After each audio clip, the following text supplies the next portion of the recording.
Hi guys, magandang araw po sa inyong lahat. Ito naman pong kaibigan nyo si Jake. Sa video natin ngayon, reaction video, sasagutin natin ang isang nag-viral, no?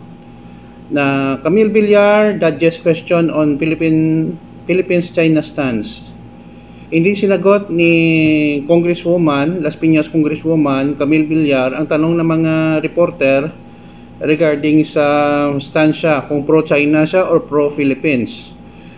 Before tayo guys magsimula, magpasalamat muna po ako sa lahat ng viewers, followers at subscribers sa channel ko. Maraming salamat po sa inyong walang sawang panonood at suporta.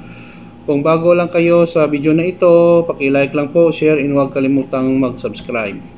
Alam naman natin na si Las Piñas Representative Camille Villar ay tumatakbo bilang senadora this midterm election May 12, 2025. May tinanong sa kanya ang isang reporter. Hello ma'am, pwedeng magtanong, sabi ng reporter.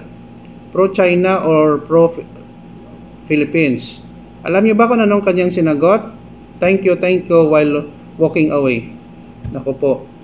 Ito ba ang ating iloklok sa pagka-senador na walang paninindigan kung mahal niya ba ang Pilipinas or ang China? Playing safe po siya, no? Just like sinabihan mo na 1 plus 1 instead of 2, ang sagot is 4, no? Nakapaka-delikado po mga ganitong tao na ilagay natin sa posisyon kasi playing safe po sila. Vested interest ang nangunguna. Iba siguro magsasabi na ano ngayon? You're a public servant, no?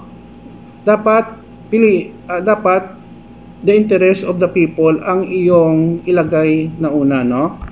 So tignan natin ang mga reaksyon ng mga netizen, no? You are neutral in situation of injustice. Tama po. Then you have chosen the side of the oppressor. Okay? Diba? Stop electing idiots. No vote obvious. Pro subdivision political dynasty daw siya. Made in China senador. No vote. Pro subdivision, pro political dynasty. She knows she has better chances on getting votes if she remains neutral. Tama naman po. That's a sign of being soft political butterfly. Thank you. Okay. So thank you. Next katalaga. Wrong question dapat. Pro money or pro power? Para sakto ang sagot. Thank you. No vote for you. She is dodged the question. She is pro China. No vote. Okay, parang hindi maganda, no, ang mga reaksyon ng mga netizen natin kay Congresswoman Camille Villar, no. Kayo na lang bahala, pero sa personal ko hindi magandang kanyang sinagot, no. Napakalino guys na she is playing safe sa kanyang stance. Yun lang po guys, kung may opinion kayo at comment sa video natin regarding kay Congresswoman Camille Villar. Pakilagay lang po sa ating comment section ng ating video.